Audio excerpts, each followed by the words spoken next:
เจริญสุขเจริญพรสบายดีส่งถ่ายปีเก่าต้อนรับปีใหม่ปีนี้จะมาฝากธรรมะให้กับทุกๆคนเพื่อเป็นการต่อยอดชีวิตในการต้อนรับปีใหม่ในปีเก่าที่ว่าจะผ่านไปเราก็จะมานั่งพิจารณาตนเองเบิ่งว่าสิ่งที่ประสบความสำเร็จในชีวิตหรือสิ่งที่เราเฮ็ดไปแล้วที่มันดีงามเราก็จงนำมาเสริมในชีวิตแล้วก็ปรับปรุงให้มันดีขึ้นกว่าเก่าต่อยอดให้กับมันสิ่งใดที่บ่ดีเราก็ปะทิ่มมันไปจงมานั่งทบทวนว่า1 ปีผ่านไปแล้วเราเฮ็ดได้ไปแล้วจักส่วนเรามีเป้าหมายชีวิตสูงเพียงใดแล้วมันสำเร็จไปแล้วจักส่วนแล้วเราจงแก้ไขสิ่งนั้นให้มันดีขึ้นกว่าเก่าสิ่งใดที่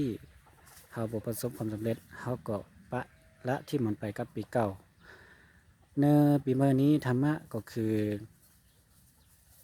ความสัมพันธ์มีความสำคัญหลายต่อการดำรงชีวิตต่อกับหมู่เพื่อนครอบครัวหากเรามีความสัมพันธ์ที่ดีต่อกับหมู่เพื่อนกับสังคมเราก็จะเป็นคนที่มีความสุขบ่ว่าจะเป็นในครอบครัวในสังคมกับหมู่เพื่อนก็จะก่อเกิดความสามัคคีอย่างลึกซึ้งเพราะความสัมพันธ์นี้เป็นตัวนำชักจูงให้ชีวิตและครอบครัวหมู่เพื่อนหน้าที่การงานมีความไปสะดวกด้วยดีหากว่าทุกๆคนมีความสัมพันธ์ระหว่างซึ่งกันและกันก็จะบ่ยุ่งยากในการเฮ็ดเวียกเฮ็ดงานบ่ยุ่งยากในการดำรงชีวิตในสังคมการเฮ็ดเวียกเฮ็ดงานก็จะสะดวกง่ายและในบรรดาความสัมพันธ์ที่สำคัญที่สุดนั่นก็คือความสัมพันธ์ระหว่างตัวเราและเจอเรานั่นเองเพราะว่าเจอเราและตัวเรานั้นมันแบ่งเป็น2ส่วนหนึ่งก็คือจิตเจอที่มันคิดแต่ส่วนหนึ่งก็คือตัวเรานั่นเองหากเจอคิดแต่ตัวเราบ่เฮ็ดไปตามมันก็จะบ่เกิดหากตัวเราอยากเฮ็ดแต่เจอบ่พร้อมก็จะบ่เกิดผลสำเร็จอันสูงสุดฉะนั้นต้องสร้างความสัมพันธ์ระหว่างตัวเราและ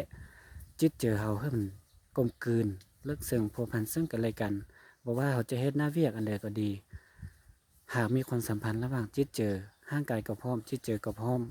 แล้วหน้าเวียกนั้นก็จะราบรื่นไปด้วยดีฉะนั้นช่วงถ่ายปีเก่าต้อนรับปีใหม่ขอให้ไสพรแด่ทุกคนจงมีความสุขความเจริญประสบความสำเร็จในหน้าที่การงานสิ่งใดที่มันสอบประกอบด้วยศีลด้วยธรรมก็จงเฮ็ดสิ่งนั้น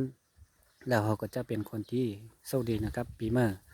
อย่าคอยวาสนาอย่าท่าบุญมาค้ำนูนจูงชีวิตเพราะว่าวาสนาที่แท้นั่นก็คือการกระทำการสร้างนั่นเองหากเราเฮ็ดในสิ่งที่ดีการทำสิ่งดีมีความมั่นภาคเพียรตลอดเวลาเขาก็จะเป็นผู้ที่โชคดีโดยบ่ต้องคอยวาสนาหากต้องคอยวาสนาตลอดเขาจะนอนตลอดชีวิตเขาก็จะบ่ได้อันเดอเลยฉะนั้นเขาอยากได้สิ่งใดเขาก็ต้องกระทำสิ่งนั้นเขาอย่าโทษเวลาเพียงเพราะว่า